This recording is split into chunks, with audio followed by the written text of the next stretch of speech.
Hello and welcome to episode 20 of Seddon and Laceys Comic Stash, where we are talking TV adaptations of comic books. That's Seddon. God, you should get used to this somehow. Never, mate. Remember. We never will. That's the truth of it. I have been on a lot of podcasts now, and I've been on a lot of YouTube stuff now, and no, every single time I'm guaranteed to get that wrong. So, but yeah, it's difficult. And I am Lacey. And we finally have got a Twitter going, so you can communicate us through that at said Lacey's Comic. You know, that great named one. If I'm smart, I'll put something up on the screen. If I'm smart, yeah. So, as is tradition, what have you been doing in your dirty, dirty reading corner?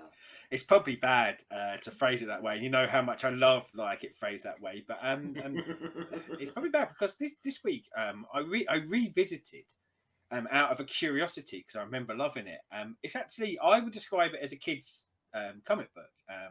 It's called Tiny Titans, and it is based on the Teen Titans, the DC franchise, and it has a lot of the kind of main big Teen Titans at the time, and also a lot of the ones that appear on Teen Titans Go, I guess, for familiarity. Yeah. But it's by a chap called Art Balthazar, and oh my god, I'm so terrible, I've forgotten the other guy's name. But it's very, very child's cartoon drawn, but and you know, a lot. It's a humour based one, so you'll have a couple of pages of just a visual gag, the sort of thing that you might sort of see in a like a newspaper or something like that. But oh, I bloody love it, Chris. Like, it really is very kind of artistically different. As I say, drawn very, very simply, but doesn't take away from the joy that's in it. But yes, I had bought it. I used to listen to a podcast with them on. They used to do it, and I found them hilarious, and that's what led me to read the comic. And I think I'd bought it about 5 or 6 years ago in a trade, and I was just kind of going through what I had on the shelf rather than what I had on the device, because I quite fancied reading a comic book in my hands rather than on digital, and that jumped out on the shelf of me. So yeah, Tiny Titans all the way for me. And I read the first 2 volumes of it, and I think I've got volume 3 and 4. They are super quick reads because they are, as I say, belting out. There's lots of minimal panels, minimal words, so you can kind of fly through it. But yes, an absolute belter for me. Nice. And yes, as I say, reading kids' comic books in the dirty reading corner, my bad. What have you been up to in your reading corner? Well, I have been on brand as of recent with reading things that fit our show. I've been reading Batman 66. So volume 1 of the Batman 66 collection of 9 stories. I think it's 6 or 7 issues, because a couple of them are quite short, but there's a couple of longer ones in there, of new stories in the Batman 66 universe, with all of the bows, puffs, quacks, bombs that you can imagine that you're going to get. Holy Cope Crusaders that you expect to get from Robin. Everyone's there. Commissioner Gordon, Chief O'Hara, Alfred, the army. The flip top statue for pressing the button to get down to That's the all there cave, as well. And such wonderful villains as you'd expect, the Joker, the Riddler, Penguin, Mr. Freeze, all beautifully rendered as, you know, the 66 versions of them. 2 versions of Catwoman, both the Julie Newman and the Eartha Kitt version. Nice. And callbacks to some of the lesser known but wildly held as great villains from the 66 run, as the Eggman, Vincent Price, the Mad Hatter, King Time. Your boy, as I think of him. My boy, Mad Hatter. And yeah, it is just, it's silly, it's written in the way that the TV show was, and when you read through it, you are automatically going, yeah, this could have quite easily been an episode. It's odd, isn't it? Because publication-wise, I missed like this being announced and coming out. It's been running quite a while now, hasn't it? There's a lot of issues for this Yeah, outside. there's six collected versions. So you're looking at probably like at least 36 kind of issues of it out there. I love the And sound then of there's it. the spin-offs as well, and Yeah, because there's one with Green Hornet, one with the Men from Uncle, one with the Avengers, not those Avengers, but the proper Avengers, the British ones. bowler hats rather than Avengers Towers, that sort of thing. Yeah. Yeah. So yeah, it is just, it's nostalgia. I think it's a great idea, though, isn't it? Like, and Yeah. it's one of those ideas that now someone has done it, doing it. You go, why did no one do this before? Like, how have we gone? God, do the maths, Michael. 55 years before someone kind of went, oh, do you know what we could do? Like, we could kind of hit this up and make this into a comic book. We can kind of turn tables, but. Yeah, I was kind of waiting for you to get it read to tell me whether it was worth reading, because I think because we both have a reverence for the subject matter, there's that little bit of fear that comes when there's a bit of reverence, isn't there? To go, oh my God, don't balls up something we love. But now that you said it's good, yeah, it will definitely be jumping into my reading pile in the near future. Yeah, as it is, it's schlocky. It's very in keeping with the TV show. So I sent you that picture of the British Batmobile because one of the episodes, one of the issues is they go to London because the Mad Hatter is trying to steal the crown jewels because he loves stealing hats. And obviously, what's the greatest hat of all time? The crown jewels. And because Batman's turned up in 60s London, he needs a Batmobile for while he's there. He doesn't want to look out of place, does he? So they give him a Phantom 5 modded up and kitted out as a new Batmobile for while he's in England, and it's just brilliant. But yeah, all for it. The guy who writes it, Jeff Parker, I've read a few bits of his along the way, and whenever I've read his stuff, I've always liked it. But one of the things that I thought was kind of quite interesting that might tweak your interest if you've enjoyed it that much is, and going off of the week before's episode where we talked about Marvel 1602, and he does the Spider-Man follow-up Marvel 1602 story. So again, it depended on how much you liked it. It might be something for us to put in the back of our brains as might be worth a look at some point if we can pick it up for cheapsies or for now or something like that. Then it might be worth a look.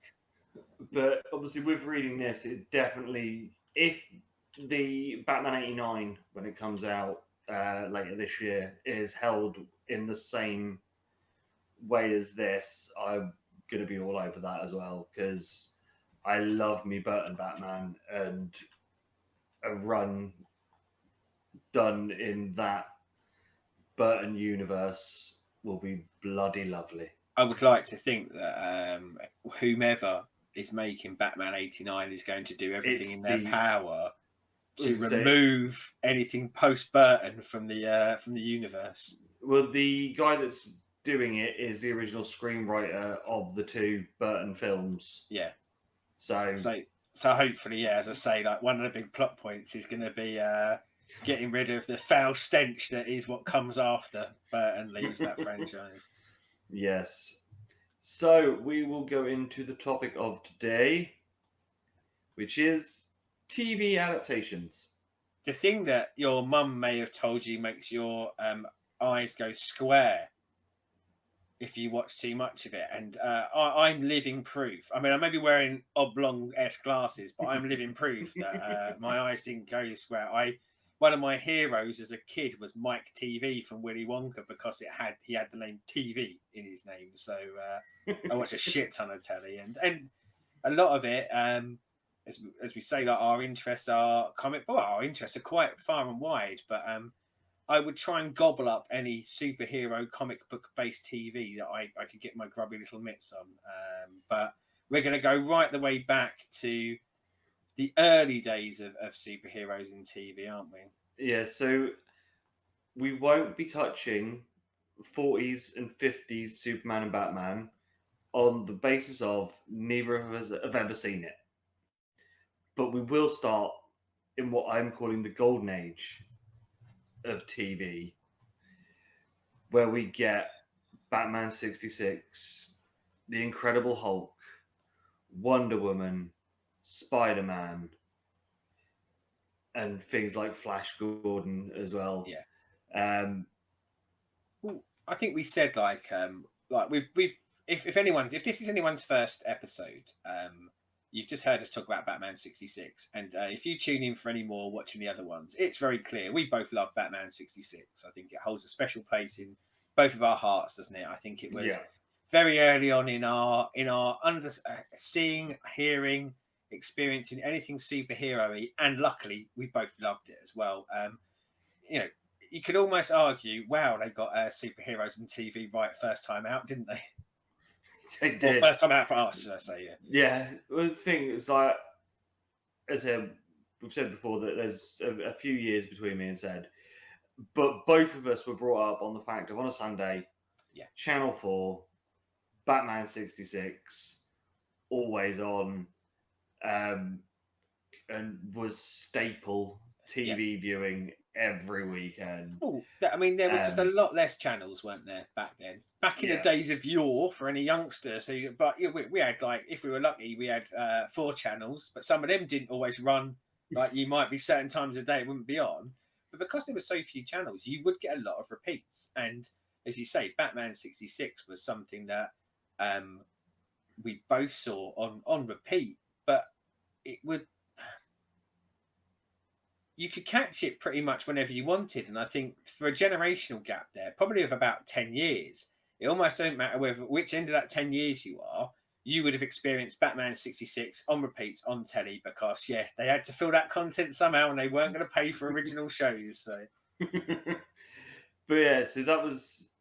As a slight aside, just very quickly, I know this isn't comic book related at all, but it's also where my absolute love for the TV show Bewitched come from, because again, at the same sort of time, that would be on repeat constantly in loop. And I think it's one of the shames about the modern world. And again, of course, Netflix streaming, things like that, there are access to all these old TV shows, but we watched them because we didn't have a choice. Whereas now that you've got a choice of 5 million things, I think there'll be really good stuff you'll never land on because there's too much for you to see. Whereas, like it was watch that or watch Songs of Praise. I know what I'm watching. Batman every time. Yeah. So yeah, as I said, any previous issues where we talk Batman, we wax a little about 66. Yeah. So we're going to give a bit more love to the stuff that we haven't discussed on other shows. So we're going to start with The Incredible Hulk. I love this show. Lou Ferrigno being big and painted green. Yeah. Just beautiful. I will also chuck in Wonder Woman at this point because these two are very similar in these were where any TV show from the 80s took its premise. Every week Hulk or Wonder Woman were put into random situation. Yep. Random place, random town. Yeah.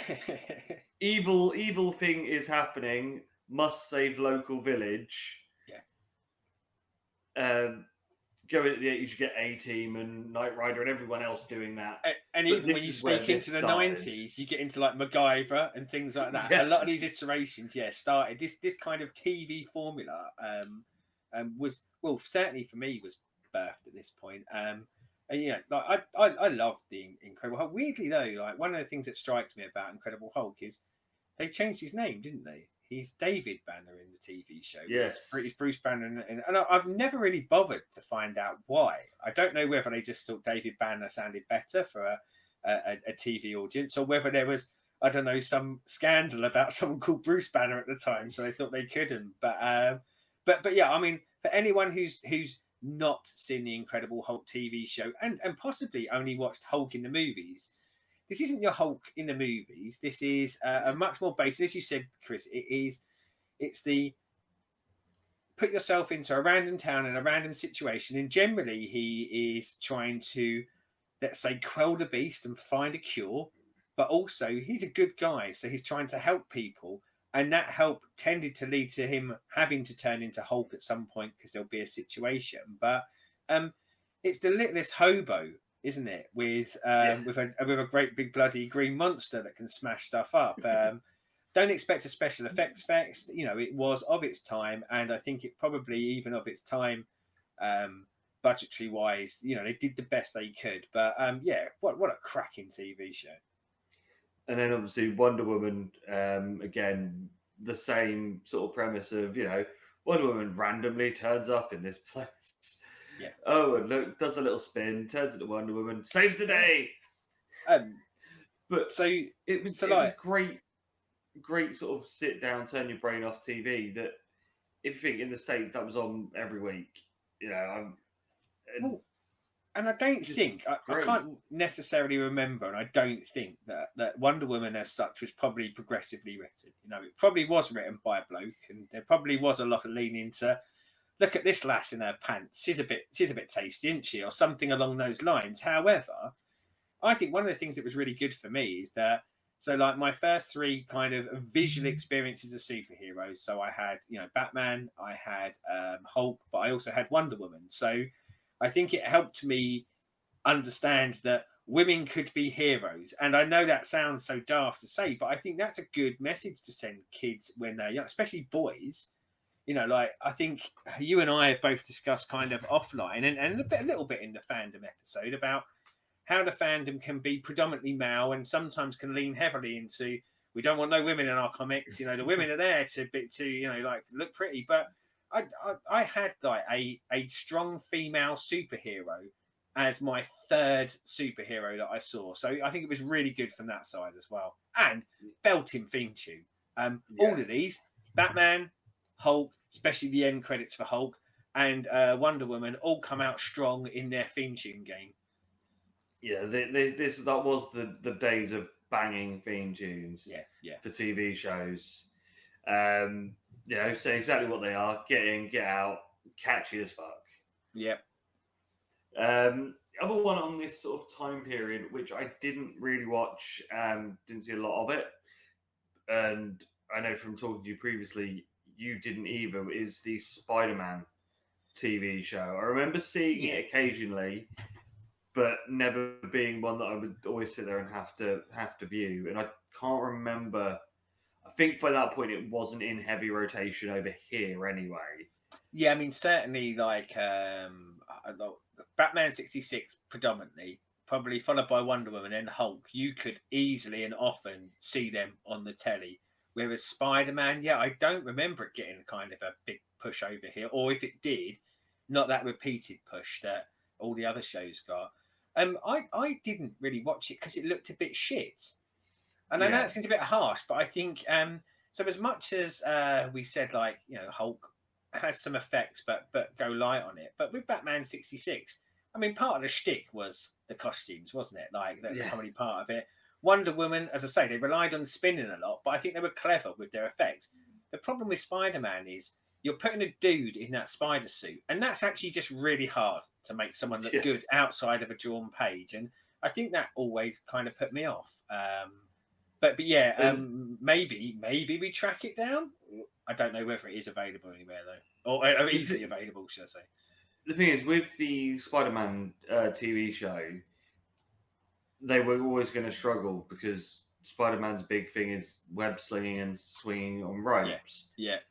Which they couldn't even get to look good in the films until the Tom Holland ones, because the Tobey Maguire trilogy, the rope web swinging stuff looks a bit dodgy, and the Andrew Garfield ones, again, not the best, you know, stuff, and that's what 40, 50 years later. Yeah. So, you know, bless them, they probably tried, but I don't think, you know. Yeah. I think that's more going to be the Batman style walk up the wall because the wall's flat and they're just walking along it type thing.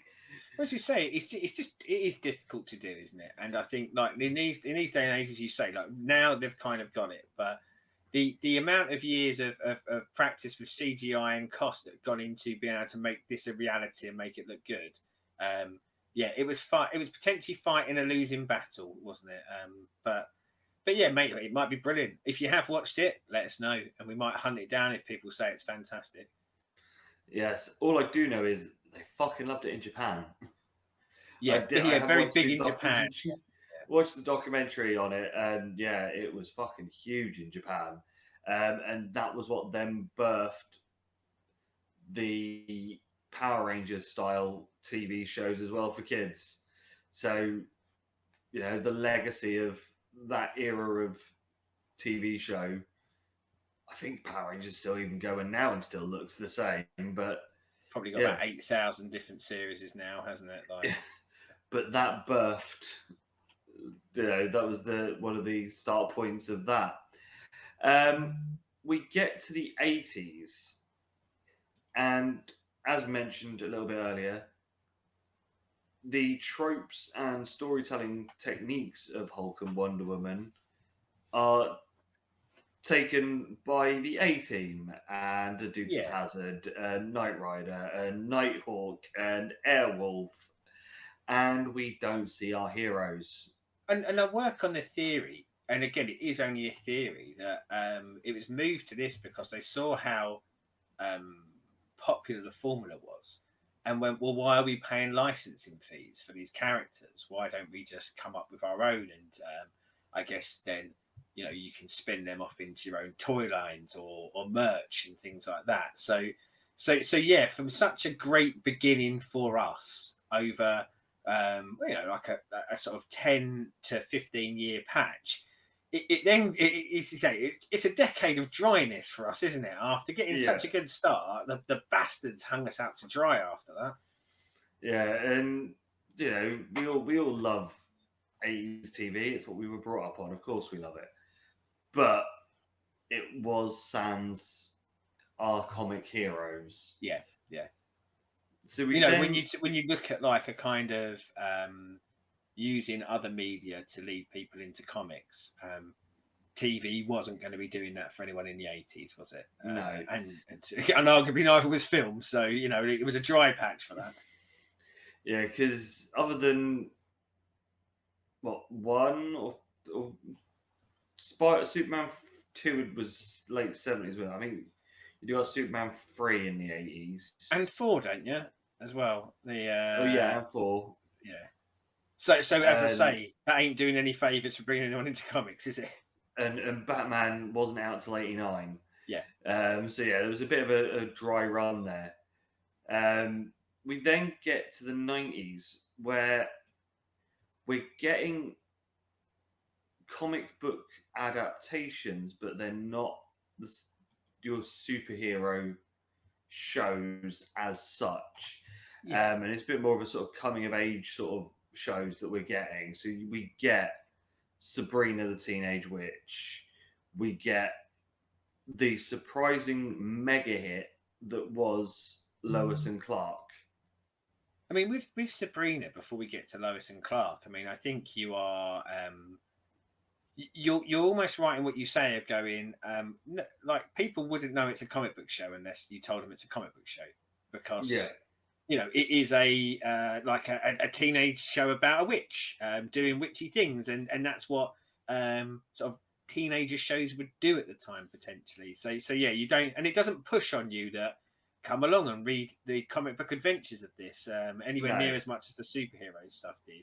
And arguably, same with Lois and Clark. Like, obviously, people knew who Superman was. Superman is one of the mega characters, and he's referred to as Superman in it, and he looks like Superman in it. But for what the show actually does for the bulk of it, it's not a superhero show. Like, there's not a corresponding comic book at the time where you go, here's where I experience what Lois and Clark is on a monthly basis in the comic books. How did you feel about Lois and Clark? I fucking hated it, because to me, this was a TV show aimed at the people that like Dallas, EastEnders, your telenovelas and your soap operas was never for me. Didn't like it, but it was always on in my house every Saturday because my mum liked it, or as if I was at my nan's, she'd always watch it because she loved the human romantic side of Lois and Clark together, and it was premium viewing on a Saturday because it over here it was on what 5:30, 6 o'clock Yeah, on a yeah. Saturday. It was the start probably before Noel's house party or some bollocks. the start of the big TV run on a Saturday night at home, and this was fucking huge over here. There's something very key you said there, isn't it? Of going like your mum liked it, and the same in my house. My mum liked it, and my mum wasn't.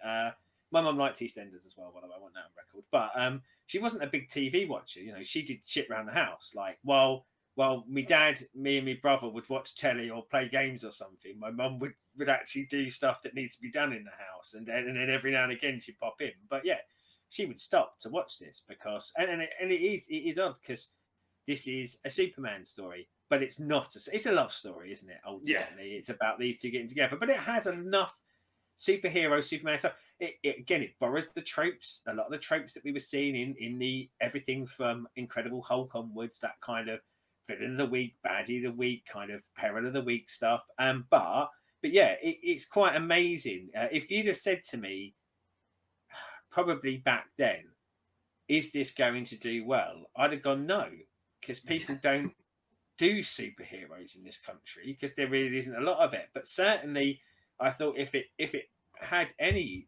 chance of success, its probably primary audience would have to, and this is before watching it, its primary audience would have to be probably boys from 15 and up who like superheroes. And then you watch the program and you go, Jesus, this is not what I expected, but I will carry on watching it because I've been so starved of this. But yeah, it found a mega audience. And one of those audiences was me. I fucking love this show. I think it is brilliant. It is also crap, but I think it's kind of that, in its crapness, it is brilliant. Looking back, the acting's not very great. Like, none of them are particularly talented, but they are. I think you hit it on the head with the telenovela sort of style of, it's delivered in such a way, and if I went back in a time machine now and spoke to me back then and told myself I was going to love this and what it was about, I'd have probably kicked myself in the balls and said never. But no, I absolutely loved it. Interesting you mentioned Dallas, because Dallas is a fucking amazing show as well. Love Dallas. Required viewing in our house. Everything would stop for Dallas. We would watch it as a family. Dallas, amazing. Not comic book related though. The thing is, what it always reminded me of with Lois and Clark was Due South, which again was just another one of those wet TV shows that was. I never watched Due South. I might have to look that up now that I know that there's something that might scratch my Lois and Clark itch that hasn't been scratched for 20 years. It's about a Mountie and his dog. I remember seeing the adverts, and I remember probably maybe seeing the theme tune or a couple of minutes of it here or there, but I was probably when I was transitioning through channels. But yeah, not a show I've ever watched any quantity of. And it's bad. Is there a love story though, Chris? Probably. I zone out after a while. The other thing that we got as well was a few sort of spin-offs of films. The one that I do remember watching because I fucking love the film so much was the Crow TV series. This was not good. It tried. Bless it, it tried. But the guy that they got to play the Crow wasn't Brandon Lee. That would have been a bloody bit of casting, though, if they could have got Brandon Lee back into playing, wouldn't they? It didn't have that same aggression and violence that the film has, because it can't. It's a TV show. Even though it was on, I think it was either Bravo or FX, or one of the premium channels on Sky. It's still the was 90s, on isn't it? late night as Yeah. well. It's still the early 90s, and what was late night TV in the early 90s is very dramatically different than what you'd even see in prime time now, isn't it? Like Yeah, you can push the boundaries only so far, and the honest truth is that the boundaries were much tighter, and you just wouldn't be allowed on TV no matter what time if you went probably too violent, too sweary. I mean, like swearing was such a bigger thing back then as yeah, being restricted on it. So yeah, it was fighting a losing battle. I mean, I guess the truth of it is that it's a battle it could have won if the storytelling and the storylines and the acting was so strong it kind of carried it through. But I got the feeling from having a brief chat with you previously that none of those things kind of really happened for it. no, it suffers from A, having a low budget, and B, being very much unable to recoup the magic that the original comic, after reading it now, knowing Yeah, that, and also the film had. yeah. It did not do well. I mean, similarly Um, to Spider-Man, where I probably avoided Spider-Man because I know I used the term looked a bit shit, but it almost felt like this isn't going to work. I think I probably didn't go near Crow the TV show because, like you, love the movie, but I just went, nah, mm, this is going to be a poor representation of what I liked, and I know I'm going to get really even the much younger me would be bitter and hateful about it. So I went, no, let's not do it. Eh? well, the thing is, this was 97, 98, so I Yeah, would have been 14-ish when it came out. And yeah, it didn't, fill my itch of what I got from the film, which I know I shouldn't have seen because that's an 18 and I was younger than it. But well, I it was a guess as different well, time. like across these eras, and I know in the 90s there's a few. I'm going to go with lesser known. I think like there's a Swamp Thing series like in the early 90s, and I think there's a Human Target one, and we didn't always get these either. You know, we talk about No. contextually the world we lived in and the amount of channels, and yes, you know, Sky was becoming a thing then, but it probably still didn't run as much of the American TV as we do get access to now. So yeah, some stuff just didn't get over here, but I was gonna I say, I think think Sky back then was probably about 70 channels, yeah, and 4 of them were sport, yeah, 5 of them were movies, and there was at least sort of 7 or 8 news channels. yeah. So Right. Lots of kind of selling you shit TV channels as well, wasn't yeah, there? But I think for anyone who's watched this too, like in all these eras, and you know, we'll touch on things that probably we've seen or things that we think are notable. But if there are any shows that you watch that are based on comic books around that time, let us know whether they were good, and if they were good, you know, again we'll have a look, try and kind of hunt them down if possible. But yeah, certainly I know there was some that I didn't watch because of availability of them, and when the world opened up many years later and stuff was available, there was too many other great TV shows that had been made to maybe go back and track these down. yes. So the noughties was a period where it did slow down again, and I'm calling this pre-boom because the only sort of major one that was running for most of it was Smallville, It was a which decade pretty much dominated by Smallville and Smallville only, wasn't it? Like it really is the only real major release, and it does run like 2001 to 2011. I think it actually got a 10-year run from memory. yeah, I never watched it because Well, it was Superman, and it was me thinking, oh, it's just another Lois and Clark. And I think I watched one episode maybe and went, fuck me, this is Dawson's Creek, but just with Superman in it. Fuck this. I'm off out in a pub. and just to go back to like I didn't watch Lois and Clark because it was Dallas with Superman, and I didn't watch Smallville with because it was Dawson's Creek with Superman. Are you fucking mad? Dallas is awesome. Dawson's Creek is awesome, and Smallville is good. I'm not going to go with awesome. No, I had again maybe the truth of it is in a decade of starvation, coming off of a decade of little morsels coming off a decade of starvation. Like, I think probably yes, that the comic book fan in me would have watched anything that they put on there. So I was probably a bit predisposed to this. I do think it's fine though, and I think sometimes it's really good. But more often than not, it is fine, and sometimes it is bad. I will not say it is not bad, but I said earlier about formula TV. So as much as I think a lot of the 80s stuff was birthed off of some of the ideas they were putting into things like Incredible Hulk, the travel from town to town, Smallville really lent into the formulas that have probably come in the 90s. It is Monster of the Week.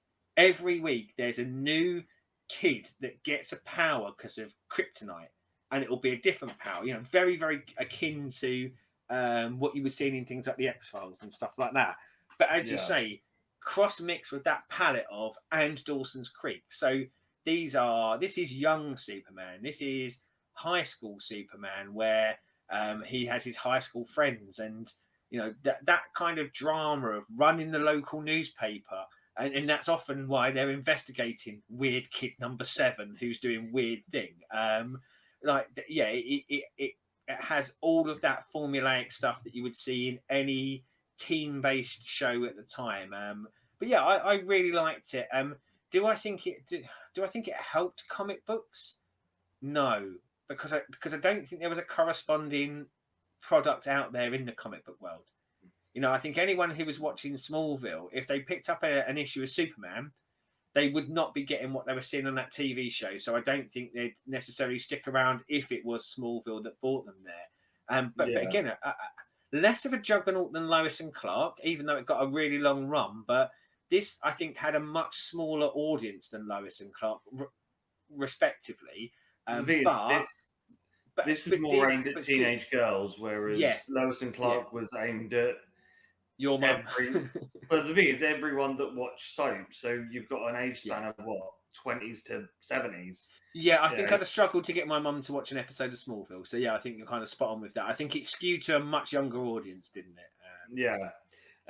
The one thing that this period does give us, though, is things getting comic books from existing TV shows. Yeah, we flippity flop, don't we? This is the world of comic book adaptations of TV shows, and good on it. So you get Buffy, you get Angel, you get Supernatural, things like that all start getting corresponding comics for all that world. Licensed comics used to be predominantly kind of movie franchises, didn't it, until this era, or toys, that would as well. But yeah, this was the foray of companies such as like Dark Horse and things like that kind of going, we've got the Aliens franchise, we've got the Predator franchise. What other franchises are there out there that we think we can turn into comic books and expand on the story? And yes, they dip heavily into this pool. And then just before the turn of the decade, the mega hit, The Walking Dead. I actually forgot which one it was then. I thought, what's he talking about? And then, as soon as you said that, of course, Walking Dead.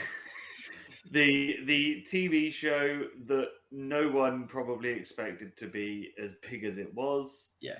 Most people would not have known was a comic. And to a degree, I think some people probably still don't know it's a comic, but yeah. Yeah, and fuck me, this is still a cultural phenomenon. Yeah.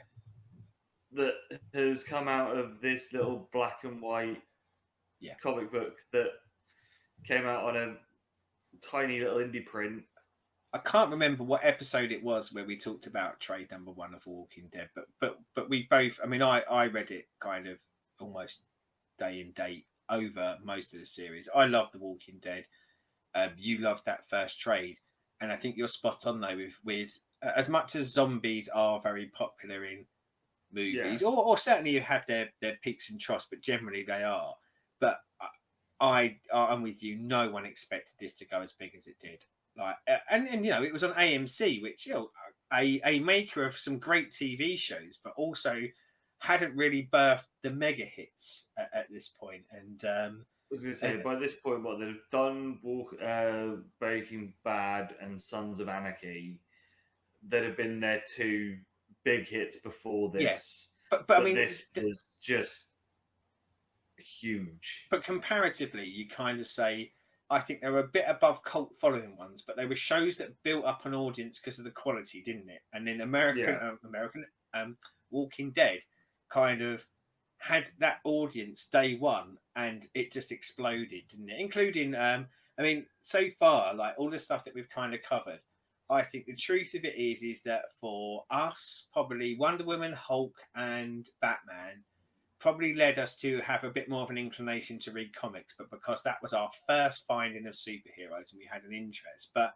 nearly everything else we've covered in those decades in between, I don't think pushes people to comics.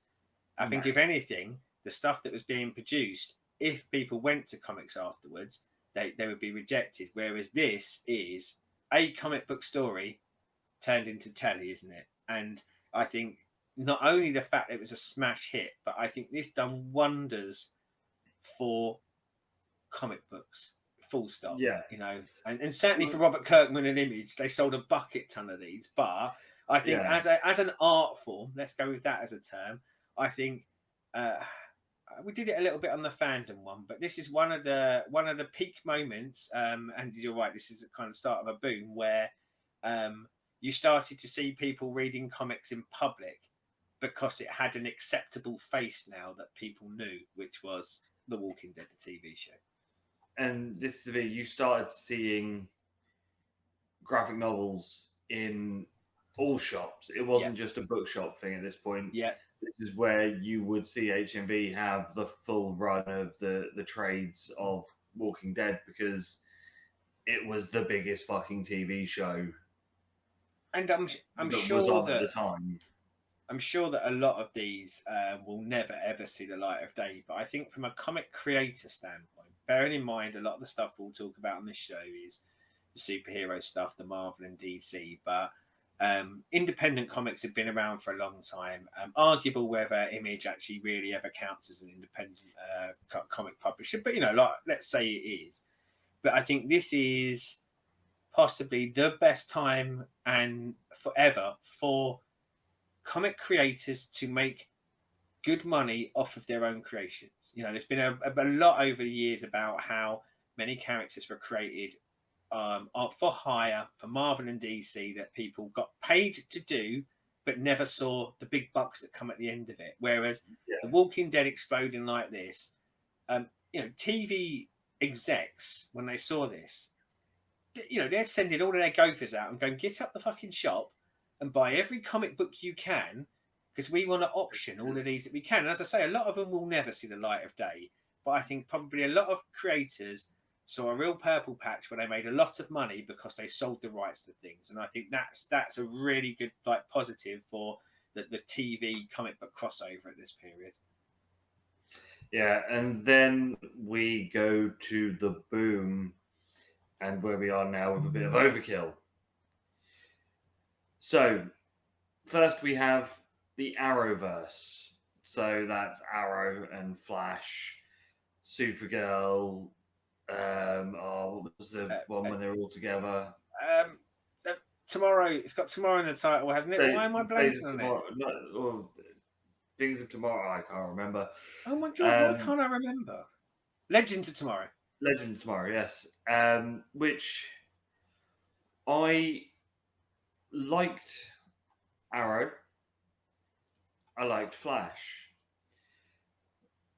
Where I dropped out was the point where it got that you had to watch all of them in the correct order when they started with Supergirl and stuff, and it all became a chore because everything was interlinking.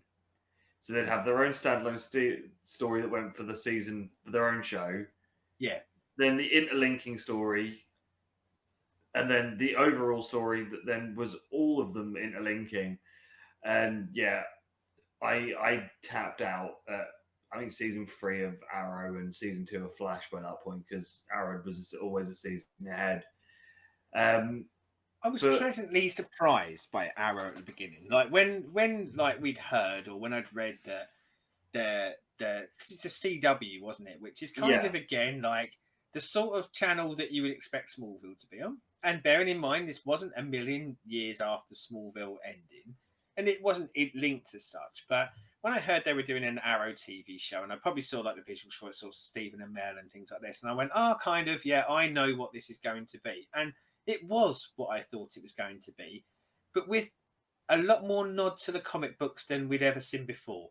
You know, yeah, this does have the villain of the week and peril of the week, monster of the week kind of thing to it. They are a younger cast, albeit not high school people. You know, like they are yeah, kind of the young adults, the early 20s, the people that would be like revered.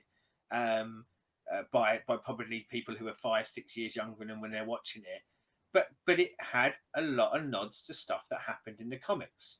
You know, there would be like in the Flash, you would see a newspaper that talks about the crisis and almost like you know the fan service stuff that I get so yeah. angry about in Star Wars because it's no longer fan service, it's just stupidity and putting a shiny object in a room. But you kind of see that in that and go, bloody hell, I never thought I would see mention of crisis on a TV show. And that's kind of like the exciting part of it. I think Flash I liked more than Arrow. Once that come on, I think I took to that more.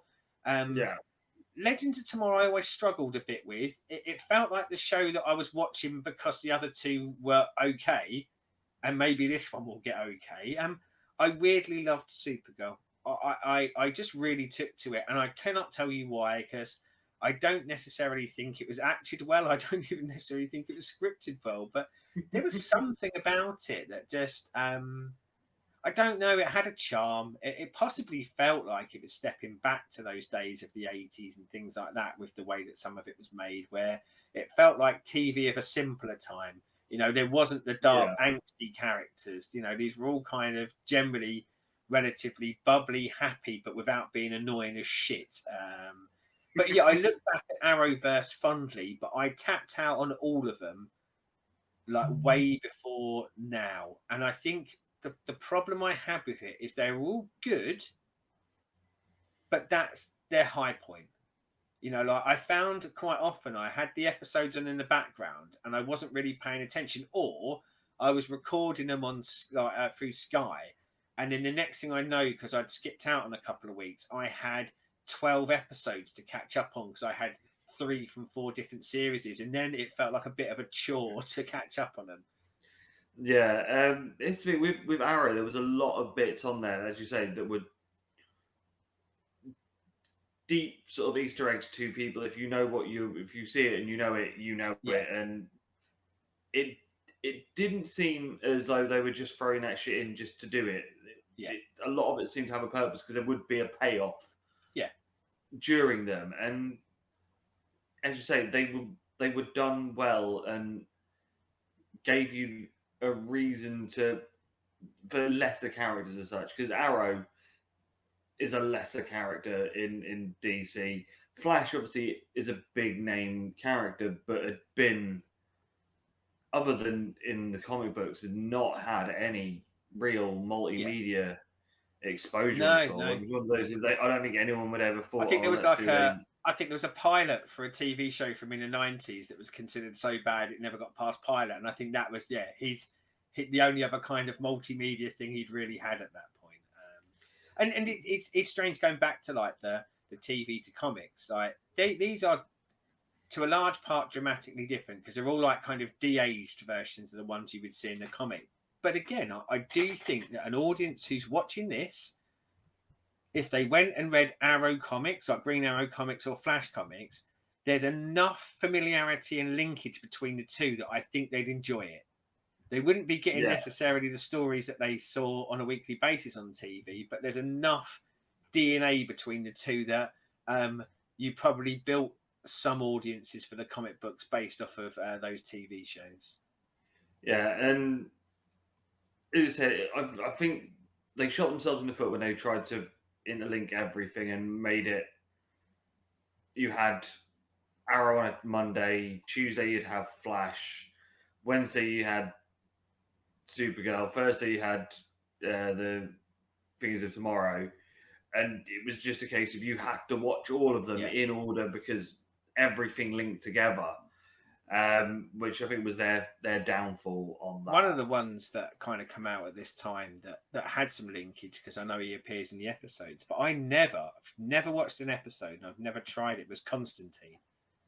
Yeah, And I again go back to some of the stuff we said earlier. And it's a shame because it might be really good for all I know, but I bloody love Hellblazer. I love John Constantine in Hellblazer when it's Vertigo, and he's a bastard. He's a heavy drinking, hard smoking, shithead bastard. I couldn't imagine a CWS show not getting that across. And yeah, I'm sure they could make him snarky and they could give him an attitude, but I actively avoided it because I went, this is not going to be the John Constantine that I want to see on telly, and it's not the one that I want audiences who've never experienced him in a comic book to be their first experience of. Although I guess arguably the Keanu Reeves rendition of him might be a lot of people's only experience with him. But yeah, so I think technically that kind of does sit in the Arrowverse. But yeah, I just avoided it like the plague because it was too precious a character for me to see touched in that way. God, that sounded ruder than I meant it to. Another one that came out at this time, but I fucking hated. I'm laughing because you haven't said it yet, but just by you saying one that came out in this time period that you fucking hate, I know exactly what show you're going to say. Which, I gave it a go. I did 2 seasons of the fucker. I put myself through 2 seasons of this, hoping it was going to get good. It never fucking did. Gotham. Fuck off. I tell you what, I'm with you. I fucking hated it. I probably went about a season and a half, maybe 2. I can guarantee that even though I stopped watching it, I would go and sell my house and walk down to the bookies right now with that cash and put money on it. It never got fucking better because I don't know what this was.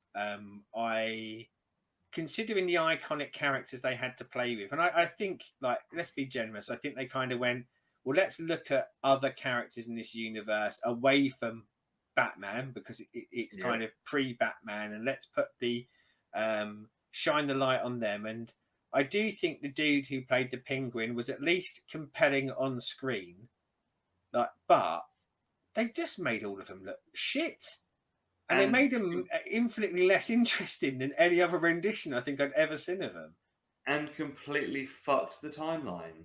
Yeah. Because you had Catwoman as older than Bruce, and you had Riddler already being an adult with 8-9-year-old Bruce being there. It was just, everything was just wrong with it. It's like, if you're gonna do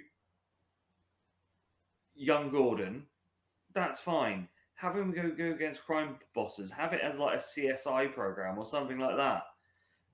Don't start fucking with timelines. It's the point where it makes no sense and pisses off your audience. Well, we sort of said about like allegories of what sort of shows they are like outside of the comic book universe, and we talked about like teen shows and things like this. I didn't really get what this was either. It almost felt like it was supposed to be a darker, edgier teen program, but I don't know. It just didn't come across like that. And Gordon, who I can't remember his actor's name. I just remember him as the dude from the OC. God, he played a boring fucking Gordon, didn't he? I mean, sucked the life out of every scene he was in. Of the one that I watched a lot of, I think. Yeah, and I'm pretty confident that this is the worst comic book-esque TV show that I've put any particular time into watching. This one is utter garbage, avoid at all costs. Yes, this was fucking dross. Yeah. So, as we've said so far, pretty much most of these, other than Hulk, have been predominantly DC. Yeah. DC are ruling TV up until Gotham. I'm blaming Gotham for the downfall of everything here. This is where Marvel, because we are at the point where the MCU has begun and is becoming the juggernaut that it will become. And the first thing we get is Agents of S.H.I.E.L.D., which does something that nothing else does before this. It fits in as a tie-in to all the Yeah. movies and sits in timeline as what happens when the movies aren't happening. Yeah. And I really fucking enjoyed this. I didn't do all of it because I did tap out after a while because it got to the point where they were splitting seasons up to go around the films because it was when the films were coming out more regularly than they Yeah. were at the beginning. But it had nods to the films. It explained things that happened to the films, yet never giving us the main heroes of the films. But you would get cameos of side characters and things like that Oh, in this. and we had Agent Coulson, who is And from the Coulson films, is, isn't it? yeah, Like, yeah, I mean, we didn't really. There wasn't really much. Like, even if you look outside of the superhero comic book stuff, there wasn't really anything that I can think of out there that we had spin-off TV shows of things, but not ones that actually took a direct character from a major motion picture and let them have a TV show of their own, and then, as you say, get cameos for people that you've seen in the movies. I mean, movies and TV were quite divorced from each other, weren't they? It was yeah. almost you're either in the movie biz or you're in the TV biz, and never the twain shall meet. But yeah, I mean, it was really kind of quite unique from that regard. I wasn't a big fan. I tried it. I I didn't dislike it, but it just felt a bit poor man's MCU to me. And Mhm. I don't know. I didn't feel like they did enough with. I mean, they had all of these fresh characters that you could do anything with, really. And I don't know. I felt like it was weaker than it could have been. But as I say, my hats off to it for um, daring for I guess the Marvel Cinematic Universe, but let's say Marvel Entertainment Group, so the stuff outside of the comic books, Yeah. go in, hang on a minute, we can link TV shit into this as well. And I think it was actually a really good idea. There's a dark side to it, which we'll get to, but it was a really good idea, I think. They followed that with the gold standard of movie tie-ins, the amazing Agent Carter, Yep. which again took from the first first Captain America film, and we see what happens with Peggy. If you haven't watched it, pause this, go and carve out 18 hours of your day to watch the 18 episodes and come back. You won't regret it. It's bloody excellent. And as you said, it was one of those. These have everyone from the films. Yeah. You've got the young Stark's dad. I can't remember what his name is. Howard. Yes. Jarvis is there, who does the voice of Jarvis of the computer for the films going forward. You've got obviously Peggy there, and She's great as well, isn't she? Hayley Atwell. she's Like, so really, fucking really. good. I mean, this show is massively underappreciated as well, isn't it? It only goes 2 seasons, and it did get cancelled because it wasn't getting the viewing figures. Now, I can't help but kind of lean into the. It's set in a time, isn't it? So it's set post Captain America: The First Avenger, and it stays in that sort of time scale. So I guess that might be a barrier for some. And your main character is Peggy Carter, and like as much as we like to think that the world is better, there is still a bit of I'm not going to watch a show about a woman. A woman, and I think that almost put a barrier up. But this is great superhero stuff, and again, you can argue actually it's a bit more kind of secret agent-y affair because they're not powered or anything like that. But this is great superhero stuff that you would see in the comic books. I think this is a wonderful show. But yeah, as I say, cancelled before its time, cancelled unfortunately, and I almost wish it had happened maybe 4 or 5 years later, because I don't think it had been cancelled if it came out 4 or 5 years later. But Yeah, it, it's one of those. The things I love about it are some of the little bits where you see Stark's dad's inventions, which you then see other versions of later in other films and in turn up with like Iron Man and things like that, and it's just like that's where they all started, and it's just great storytelling. It's a great TV show. It's there's a bit of a sort of spy of the week. It is a bit of a throwback in some of the ways it's done. With some of it is like the old British Avengers. Um, you're on mute. I am on mute. Why do I even put myself on mute? With tinges of Wonder Woman as well. Yeah, I'm with you. I think it kind of it has that a real nod, and bearing in mind, yes, we said it's set in an era, but they didn't have to kind of use a storytelling techniques. But I think you're right. Kind of 60s, 70s TV pastiches appear in this, and and it looks great. Like it's got a different style to some of the other stuff we've been used to because of the time frame that it's set in.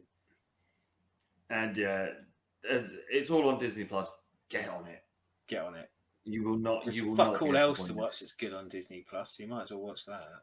You can watch some Disney produced shit, or you can watch this that was produced before Disney come along and start to fuck stuff up badly. And that is your Disney advert. Thanks for sponsoring us, Disney. It's good. Next, we have the Netflix Marvel run. Speaking of great stuff, comic book TV gets really bloody good at this point. So you've got Daredevil, Jessica Jones, Luke Cage, Punisher, Iron Fist, and the Defenders, which I hang my head in shame. I have not watched hardly any of this. I've watched a few episodes of Daredevil. I've watched a few episodes of Punisher. I really do need to find the multitude of hours to actually get into this. If only I didn't have to work. We could always do something about that. People watching this, give us loads of money so that Chris can watch Netflix Marvel. I guess as a description point for this, and this certainly rings true for Jessica Jones and Daredevil.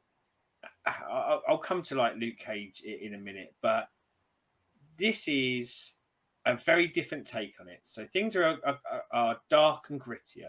They look dark and grittier, like the way these are filmed. These aren't shiny superhero stuff like we tended to see in a lot of the stuff that we do. And because a lot of these are the street level heroes, so it has that gritty street look to it, these borrow heavily from the comic books. So the Daredevil TV show borrows heavily from Daredevil stories along the way. I'd say much more akin to the way that the movies do, like kind of taking out bits that they like from lots of different stories and putting them in a pot and making a longer story or combine bits into a story. Jessica Jones, again, very much like that, borrows from a lot shorter amount of comics, but does the same sort of thing. But these would, I know it's Netflix, but these would not fill out a place for me stylistically wise. This is more like modern TV making. So we're not looking at like shows for teens or that as an audience. This is reaching out and trying to bring these characters to the audience that watched The Walking Dead, that watches Breaking Bad, that watches The Wire. That's where they're kind of going with this, but not moving totally away from the fact that these are superheroes. So Daredevil isn't a costume; he fights people. Jessica Jones is a hard-drinking private eye who is often critical of superheroes. They even mention early doors in it that like the attack from Avengers. So it's linked a bit, but without going too much into it. The reason why I pick out Jessica Jones and Punisher falls under this criteria as well, because I think it's like that. The reason why I kind of differentiate them between Luke Cage, where Luke Cage is dramatically different, is Luke Cage borrows from that feels. Oh God, I'm going to be very careful where I go with this because it feels a bit Tarantino-esque, but don't expect a Tarantino movie. But you know, when he will lean into a genre of movie that he really loves and make his product based off of that. The Yeah. people who made this, I think, like Luke Cage, like the 70s, and like blaxploitation movies, and they put this in a pot with hip hop music, and out comes certainly the first season of Luke Cage is fantastic. And again, you won't see anything else in comic book TV, certainly superhero comic book TV, that is like this.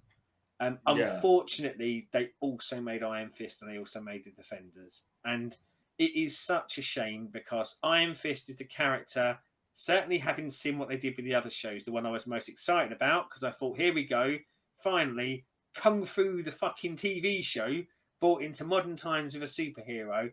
Unfortunately, it was shit. It really was bad. It was painfully bad. And the Defenders, where they tried to knit them all together with a common goal, it was average. And unfortunately, I think it's slightly tarnished how well I felt about the whole Netflix product. But that Netflix era is great. I think it's so worth experiencing because this is the closest thing that comic book TV gets to comic books, and they do it really Yeah. well.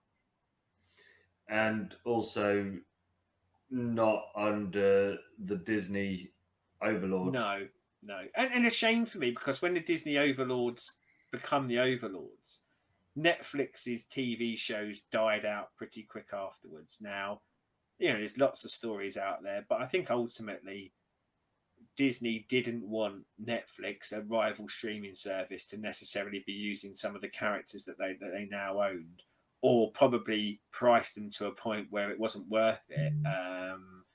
Which is, as I say, which is a shame because it almost built this lovely little pocket universe of its own that I was really enjoying, but maybe it was right that it went when it did, because maybe if I'd had another, we'll get to the burnout era soon, won't we? Maybe if I'd had another 5 or 6 years of this stuff being piled on top of each other more and more and more.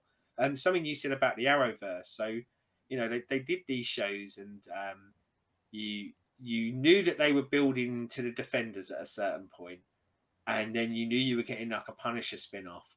But it had started to get a little bit like, oh fuck, I don't really want the next one of these, or can we not have a bit of a break between this? Yeah. So see, maybe the death knell was at the right time. Stop them from oversaturating it too much and spoiling my good memories of it. Yeah. The one thing that I will go on before we go into the burnout section is Netflix, and as well with Amazon Prime, giving indies a go. So you get the boys, you get Umbrella Academy, you get some other stuff done as animation, but we're not really going over cartoons. But as you said, I think because of the success of Walking Dead, these are some of the stuff that that they probably commissioned a while before, but was paying off. Yeah. We finally get it. Umbrella Academy, didn't like it. Loved it. And still not seen The Boys yet. The Boys, I think you'll really like. I do. I think The Boys is very good. Very, I was going to say very HBO-like, but no, I don't think HBO would actually produce it. But I would say adult humour.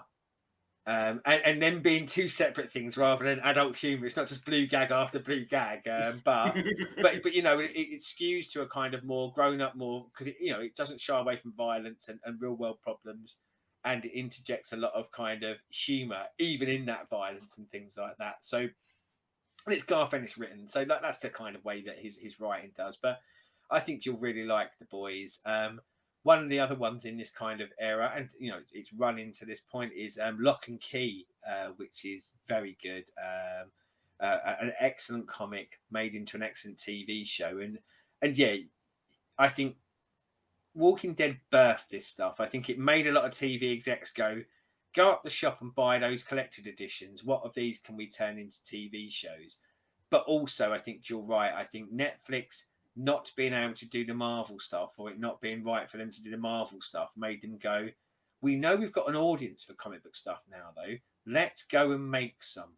And I think it's Yeah. really good. As a comic book fan, I feel like I am probably more spoilt in the TV arena than I am in the movie arena at this point. Like there is a lot of stories that I love. That so I forgot even to kind of write a note about this one, but I want to say it was last year. But bearing in mind we're still in COVID land, so any time in the last 100 years, Netflix did Sweet Tooth, which is an amazing comic book. I love the comic book. And if you'd ever told me that Sweet Tooth would be a TV show, I'd have got, yeah. Even post things like The Walking Dead, I said, yeah, of course it will. And they're adapting things like that now, and they're I don't know, it's that indie TV comic book production stuff, love it. And I haven't really seen any yet that are awful. Like I've not seen a really bad adaptation yet. They've all Yeah. been at least good, I think. So, and long may that continue. Yeah, my issue with Umbrella Academy was I just thought that the actual story itself was dull. Oh man, I It love didn't the it story. didn't get me, but I think that's just a me thing because Dude, most people I talk spoilers. about love it. Spoilers. They go into JFK killing in the second season. It's fucking amazing. And again, based off the comic book, so like that's kind of where they go in it. But you know, like you get into time travel and things like that. And but yeah, I mean, I know a few people who didn't like Umbrella Academy. That kind of has a bit of a modern teen thing to it for me. You know, that is Mm. kind of probably your equivalent of your teen shows or your young adult show now, where everyone's got a bit of edge to them. They're a little bit snarky, a little bit shitty, and things like that. But no, I really enjoyed it. There's one out there, and unfortunately, it only runs one season, and it's not kind of readily available. I think I can't remember what service had it. I think one of the streamers had it, but Deadly Class. If you can find it, give it a watch. The first season is really good, but just give it a watch because if you even half like the first season, then buy the comic book because the comic's fucking brilliant and it's even better than the TV show. But I loved it, but unfortunately, didn't find the audience. And you know, we sort of, and again, we'll get into our overkill theories in a minute, but that's probably my only concern for a lot of these indie comic book adaptations is there are a lot of them. And I think some inevitably, even though they're good, will get lost in the shuffle because people only have so many hours in the day, don't they? And I think Deadly Class, unfortunately, despite its quality, got lost in the shuffle. Yeah, the thing is, as we've said on the normal Renaissance Man, if it's not in the top Yeah, 10 or recommended to you because of stuff that you also watch, yeah, there's so much shit on Netflix, there's so yeah. much shit on Amazon that you're gonna stuff's not gonna be seen. Well, and bearing in mind, some of this stuff gets released just straight to American TV, and I know. I mean, I have TV. I can't remember the last time I watched something on TV though. I watch stuff through streaming services, so I think finding in the UK that audience for this stuff, it is going to be streaming services that generally do it. So if it has not hit hard on the American TV channel that it is, again, streaming service are less likely to pick it up, so on and so forth. But Yeah. yeah. So we will go into Overkill, Disney time. which started so well Oh God, it did, didn't it? Oh, it did. with arguably, and I will fight people on this one, the best TV show adaptation since Batman '66 in one division. You know when I said about how much I love Daredevil and Jessica Jones. Yeah, I honestly, if you'd have told me that there was going to be a Marvel, because again, Marvel boy, a Marvel TV show that I thought would top them by a long way, I'd have gone, no fucking way. And then if you'd have told me it would be the first one that Disney produced, I'd have gone, yeah, right, of course it will. Yeah, this TV show is a modern TV masterpiece, even if you forget the comic book elements of it, which I'm always prone to. But This is in my top 10 TV shows of all time. It is the honest truth, because it is just amazing. It is absolutely tremendous. Yeah, and the thing with this one is, yes, it fits in with the movies, which everything now has to with the Disney MCU overlordness of it, but it was standalone. It was its own thing. It had its own style. It didn't feel like what we're going to go over with the others when we go past this point, that it wasn't being an elongated version of one of the films. It's something that like we'll probably touch on multiple times over the many years we'll do this podcast. Is in any genre, in any creative endeavor, but certainly something you see in comic books, is this is when you allow someone who has a great story to tell and has a really inventive way to tell it, and you give them the toys that we like to do it with, and Yeah. it just come together in this kind of beautiful, I was gonna say beautiful broth. I don't think I've ever had a broth, so I don't know why I'd use that. But you know, like they created this wonderful thing of going, and here it is, enjoy. And oh god, yeah, like it ticked every box that a TV show can tick for me, and more so because they did it with characters that I love.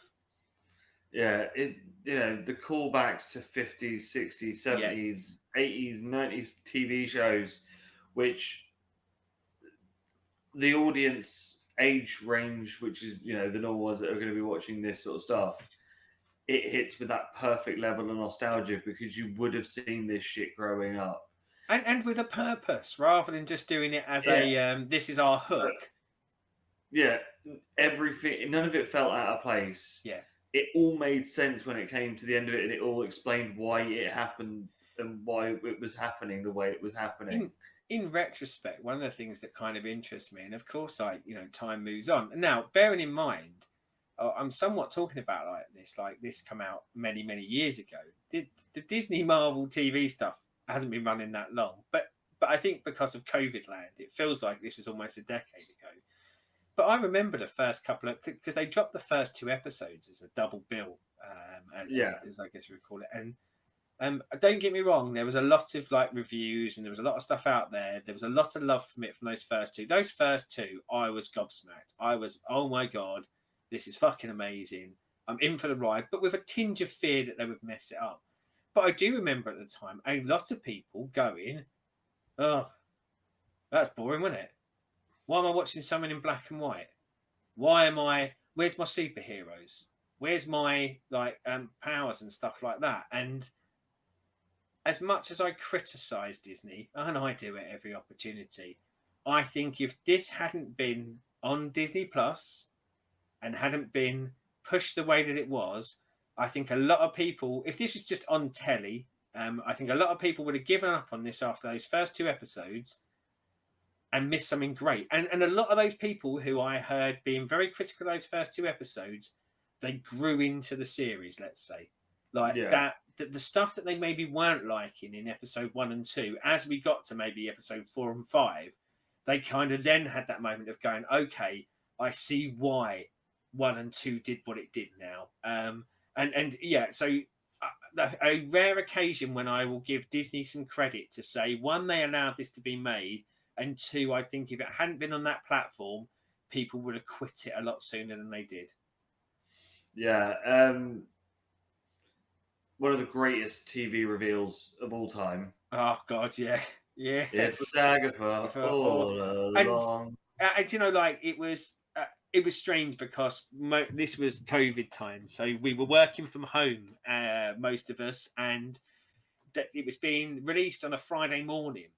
And it actually become my Friday. I don't often take a lunch break at work, or if I do, my lunch break is the 7 minutes it takes me to smoke a cigarette. But on Fridays, I took a lunch break to watch WandaVision, and that moment, it's strange because we're all at home, but that felt like something akin to, let's go back to Dallas. Like when Bobby appeared in the shower, and people would talk about those TV moments as water cooler moments where everyone was talking about it. Well, we all watch TV really weirdly and differently now, don't we? We're all watching it at different Yeah. times, different paces, and things like that. But even though people were at home, I would go on to calls and people would be humming or going, "Did you see the Agatha bit?" Like it become a kind of zeitgeist moment. And again, I think because it was the first big Marvel release on Disney Plus, wasn't it? I think Mandalorian had actually been released before this, so I don't think it was their Yeah. first major TV show. But Yeah, because America got Disney Plus first. When it came over here, was when Mando season 2 just started, and then we then got WandaVision, okay, yeah, and then and it was just glorious. it was. And Then you we think get to yourself, "Top that, fuckers." And I had a and little tinge that they would that we would see a glorious age of TV, and then the rest happened. and then Hawkeye, Winter Soldier, and Falcon, and Loki.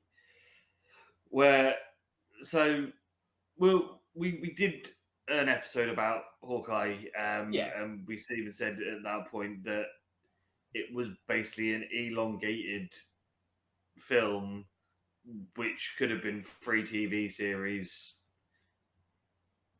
but they mashed it into one and fucked it all because they didn't let anything breathe in the 6 hours that they gave it.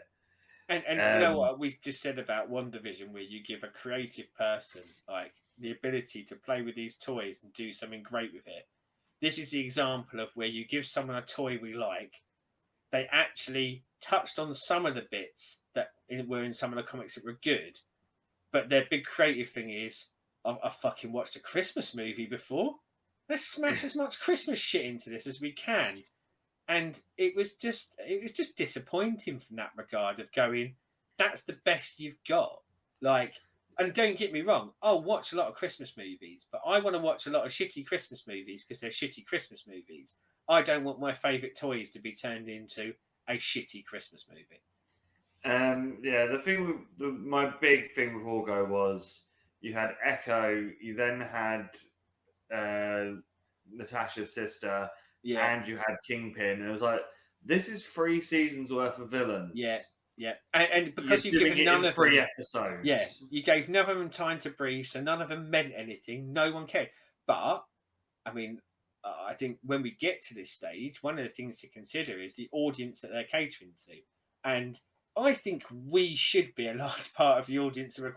But maybe we're just not, because they don't need to make it for us anymore. They're making it to make as much money as they can, and let's be honest, I think a large part of the audience that probably watch this and like that because they don't necessarily, and probably because a lot of the way that media is presented now, they don't want a season where you learn Echo, where she becomes a threat, or you learn these layers of them.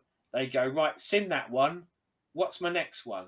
Sin that one, what's my next one? And we've said it before on the movie side of it, but I think the TV also has a bit of this, is that a lot of people's review of whether something was good or bad will be based off of what the end credit scene was.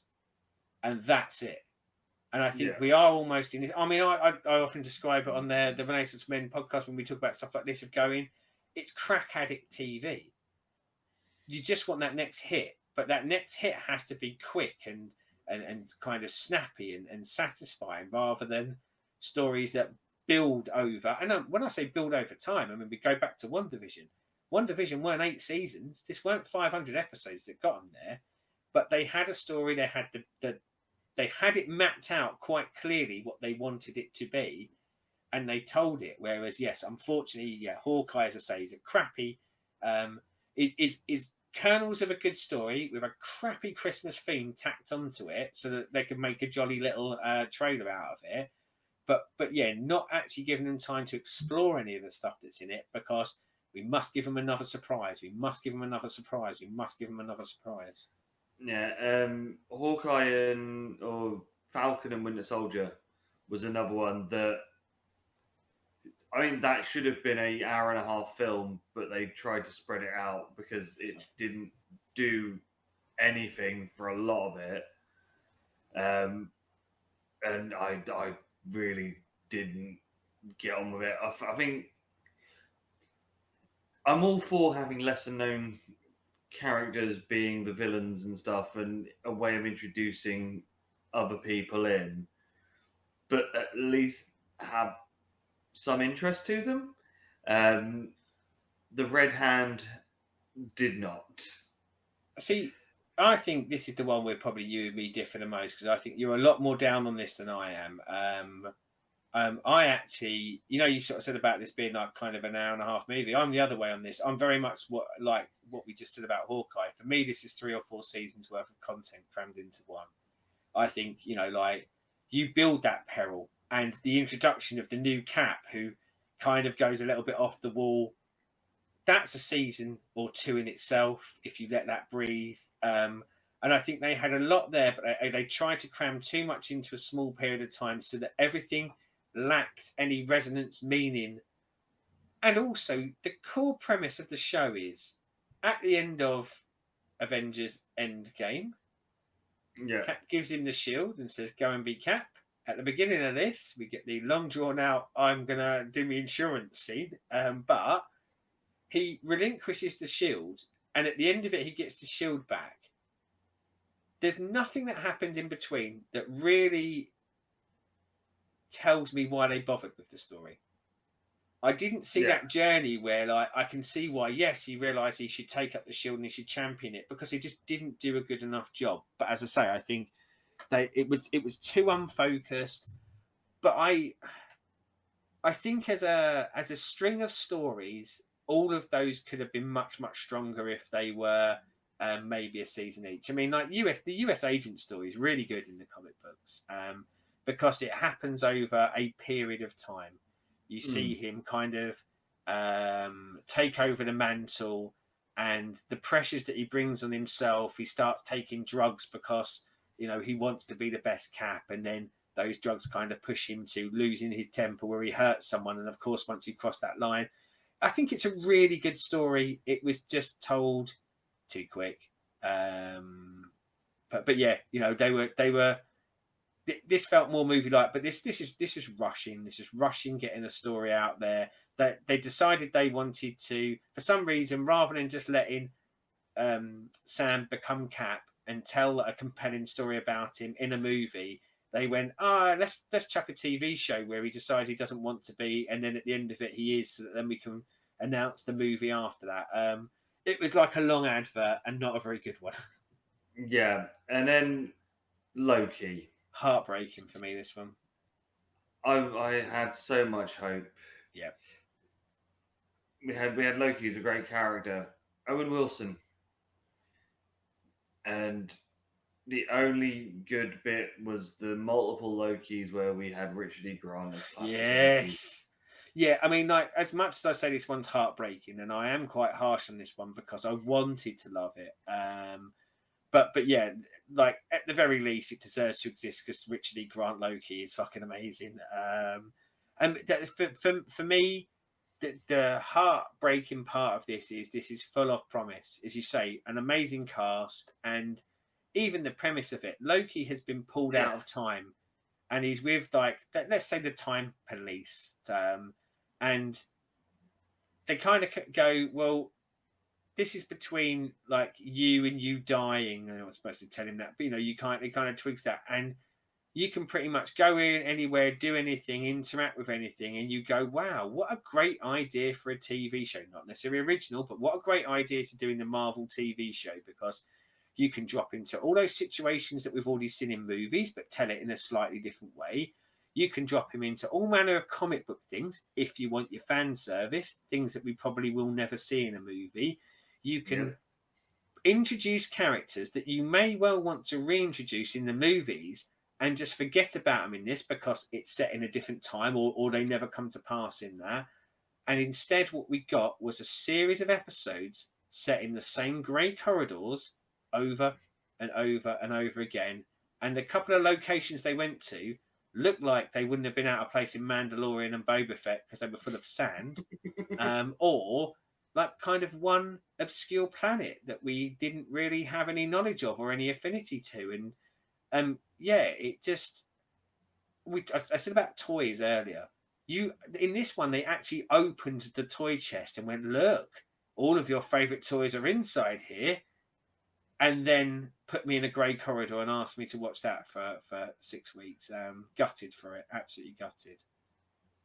So, Is this burnout though, Chris? Like, are these Marvel ones?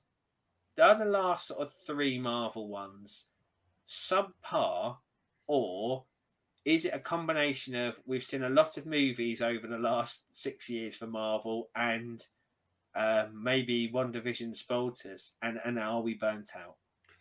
I think we are overkill. I think it was better when at the most we got 2 films a year. Yeah, We get the summer film and the winter film, not one every 4 months, yeah. and then a TV series between each one. Because it's the thing. Wanda was what, summer. COVID summer. So COVID. summer 20. Yeah. So we've had 4 TV series in a year. And that pace ain't abating either, is it? Like the release schedule coming up is full of them. Absolutely chock full of them. This year we have Moon Knight. Miss Marvel. Trailer looks amazing, by the way, for Moon Knight. Like that one, I feel like I'm destined to be Loki'd here, because that one feels like it could be really good.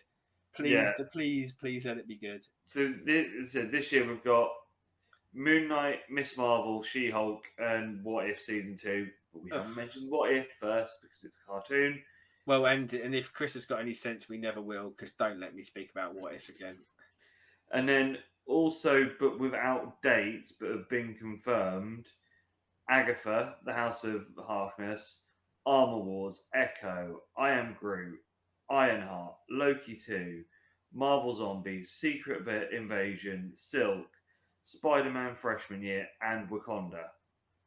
And do you know what? Like, franchise-wise, there's a lot that I'm interested in there. You know, we've spoken on other podcasts about my love of Miss Marvel as a character, and what a great character I think it is to have in the world. She-Hulk, I've got fond memories of some of the She-Hulk stuff. I'm really interested to see what they do with Secret Invasion. But at the moment, I'm really struggling to look forward to any of them, because their success rate so far is 1 in 4 on TV and in the Disney reign, and that's not a good success rate for me. And because I like some of these franchises, I don't want them to have a 1 in 4 success rate, and I worry about that. The other thing that I think doesn't help is, and this isn't comic book related, but look at what they're doing with Star Wars. That how much of this Star Wars stuff that's come out has really sort of gone, oh my fuck, that's amazing. No. You know, Mando is good. It's all right. It's fucking terrible. It's fucking terrible. But you've got like the Book of Boba Fett that's basically Mando season 3 for the last 3 episodes. I couldn't tell you what it is, because I don't think they know what it is. But you know, it doesn't fill you with greatness when you see what they have been doing. And is it a case of shit, we have a channel, we need to have constant content, so fuck the quality, just get it done? Whereas what was great about the Marvel films was they were interesting stories that they wanted to tell, that had the overloop of the whole Thanos thing going on during it, but everything had time to breathe, settle, and be absorbed. Because up until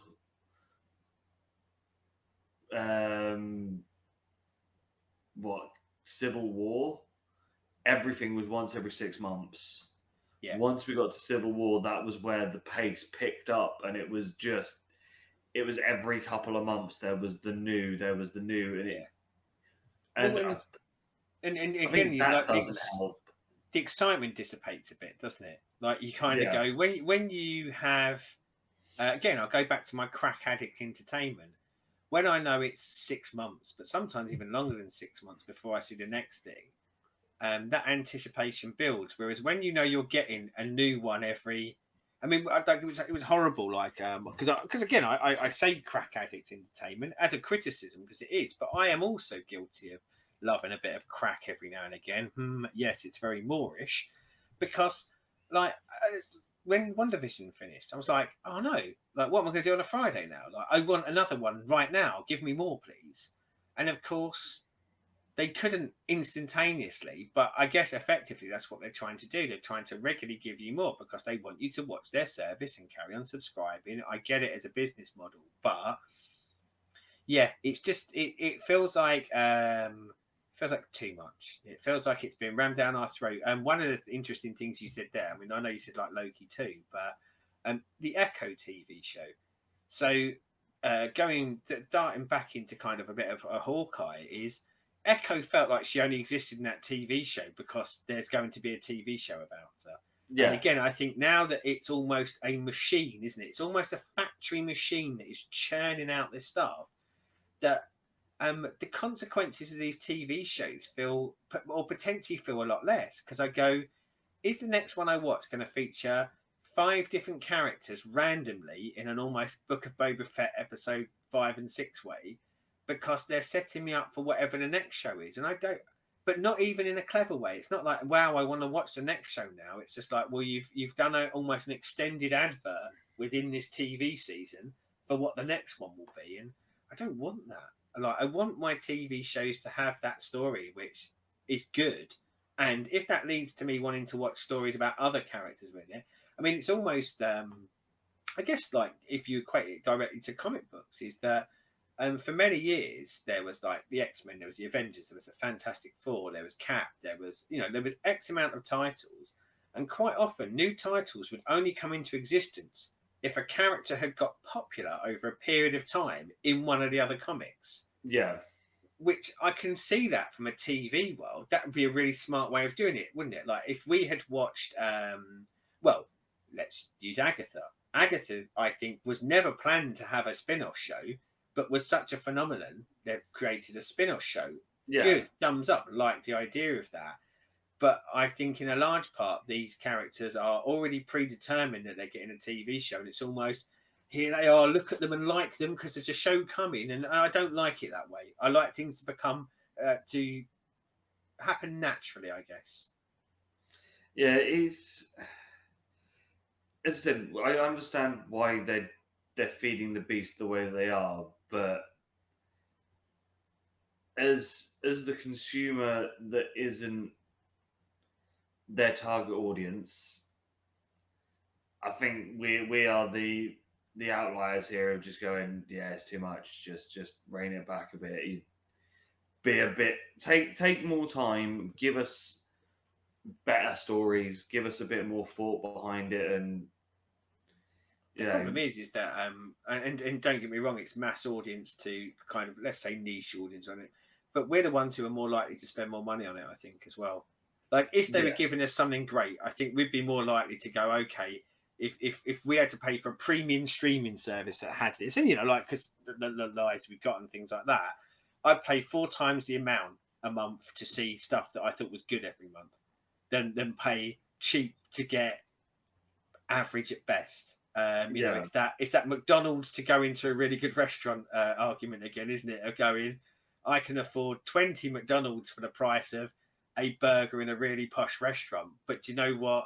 There's quantity over quality, and those 20 McDonald's burgers are still going to be at best average burgers. Where that one I've spent 20 times the money for will be fucking great. yeah. Well, I will equate that to real life. I took my better half to uh, Argentine steakhouse Yeah, with a couple of cocktails. Was 100 odd, just over 100 quid for a meal. but fuck me, that was some of the best steak we've Yeah. ever eaten, and was amazing. Yeah. And I would much rather do that once, twice a year Yeah. than go to Weatherspoons or another generic pub and spend a tenner on a Well, steak and a pint. and I know it can come a bit like arseholey and preachy, but like I do fear in all of the entertainment streams of, if we don't want more and demand more, they're not going to make more.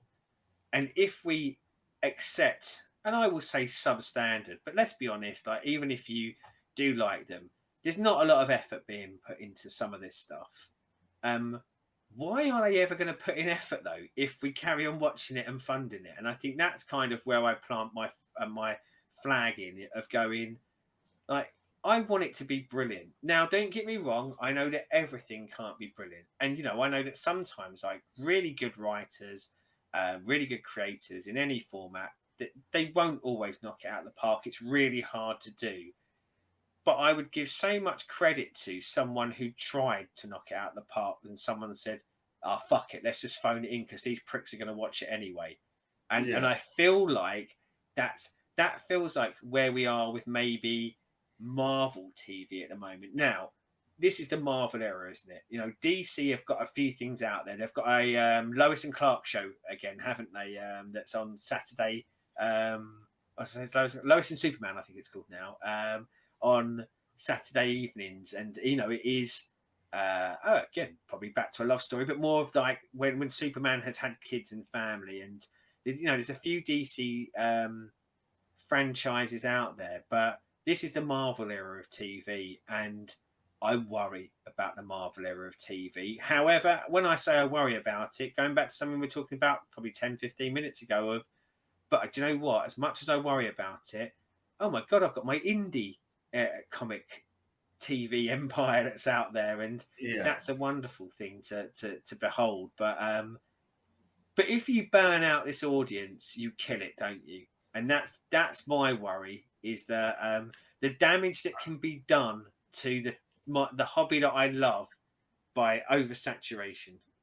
See, it's that thing of, is the fact that Marvel is as huge as it is good for everyone? Probably not. Yeah. But the fact that people know that people will eat this shit up is good, because it means that a Netflix, an Amazon will take a risk on Yeah. an indie. The problem is getting people to know it's there. Yeah. Yeah. That's the problem, because it's not the big Marvel thing, and it's not front page and getting all the promotion and push behind it. Yeah. So we are getting our indies, we are getting our interesting stories and interesting creators doing stuff, but because it doesn't get the same push behind it for people to see it, Will it get lost in the shuffle? gets lost in the shuffle, Yeah. and then that's when they go, well, you're not getting the figures, the viewing ratings. Then that's where it dies, Yeah. because people have had too much of the big shiny McDonald's. They're not seeing the independent cafe that bangs out amazing food. Yeah. Because look, we've got a neon sign. Yeah. Here's that thing that is so full of salt that you can't actually taste what it is, but because of that, you recognise the taste of salt, so you keep coming back for more, rather than going, I wonder if there's any other flavours in the world. Yeah. So that will have us done. Well, before we go, that will have us done. Ooh. I have a question for you. So, bearing in mind, I know we looked at kind of them as semi errors, let's say. Favourite error of TV from the ones we've covered?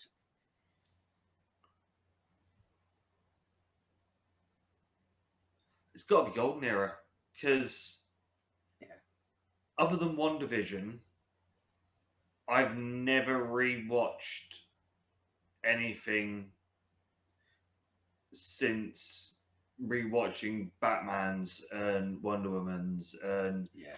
I own all of Batman 66 on DVD, and I will regularly sit there and chuck random episodes on. I never have that urge for anything since then, other than when as I said, I did a whole rewatch of WandaVision because I had to, because it's an amazing series and a story as a whole. But yeah, I don't think any of the other eras have got stuff that would make me. Well, this era, like as we said, probably has more than we've ever had before. And if you actually carved out the stuff you didn't like, or you were lucky enough not to see anything you didn't like, and you just focused on the stuff that really resonated with you is good, there's a really good argument for going, this is the new golden age because there's great stuff. However, I think there's something about that purity of the golden age is that there was, I mean, 3 was a lot, wasn't it? And that's discounting Spider-Man only, as I say, because we didn't really sort of see much of it. But that was a lot, and that was enough, and that was impactful enough, I think, to really, really impress me and to make me go, wow, I want to learn more about this. And yeah, I think I'd go with you. I think that golden age. There are 3 distinctly different shows with some shared DNA on some of the storytelling elements, but 3 belters. There's not a shit one amongst them, is there? So well done them. Whereas now I think there's unfortunately too much crap next to some really good stuff that sometimes it's hard to really give it the credit. And as I say, there was just a lot of dry decades in between, wasn't there? You know, as much as I love Lois and Clark and Smallville, I couldn't pick them out as an era that I love because they're just a singular TV show running over a longer period of time. Yeah. So we will be back, and our next show, we're picking fucking sides. We're having a civil war. We are. We will be looking at the comic. We will be looking at the film. The differences between such, and as we said, picking our fucking sides and putting our flags in the mast. Are we Team Cap or Team Iron Man? And you'll find out on our next Team issue. America. Fuck yeah. Yeah. So until next time, please like, subscribe, ring the bell, comments. Tell us what you watched as kids or what you think of the new stuff. Anything that we've missed. Follow us on our new Twitter, where Yes. we will be doing like announcements of when the shows will drop. And I think now that we've kind of got that as a vehicle, we will try and do something with it. You know, like have kind of like a bit more kind of fun interactions, hopefully. So yeah, jump on our Twitter.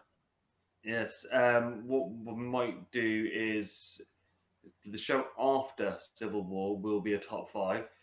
I might do a Twitter poll, chuck it up, boom, and you can pick what will be the top 5 that we do. Yeah. So yeah, there will be stuff on there. Again, that is said Lacey comic. So SEDLACEY comic COMIC. Get the dyslexic one to spell. I must admit, I totally kind of didn't. One, I didn't think of it, but 2, I'm just sat here going, "Oh, he's doing such a good job spelling it out," because I'm going to put it on the fucking screen at the same time. So could have helped. And until next time, goodbye. Bye.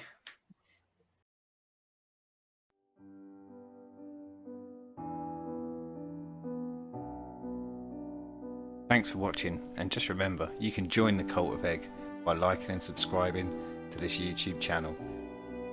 We release regular content where we talk about all things geek, all things pop culture, and all things that we're interested in.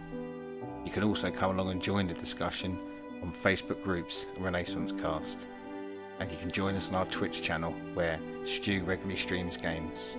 And if you'd like to support us, then please follow the link for the Patreon. Thanks very much.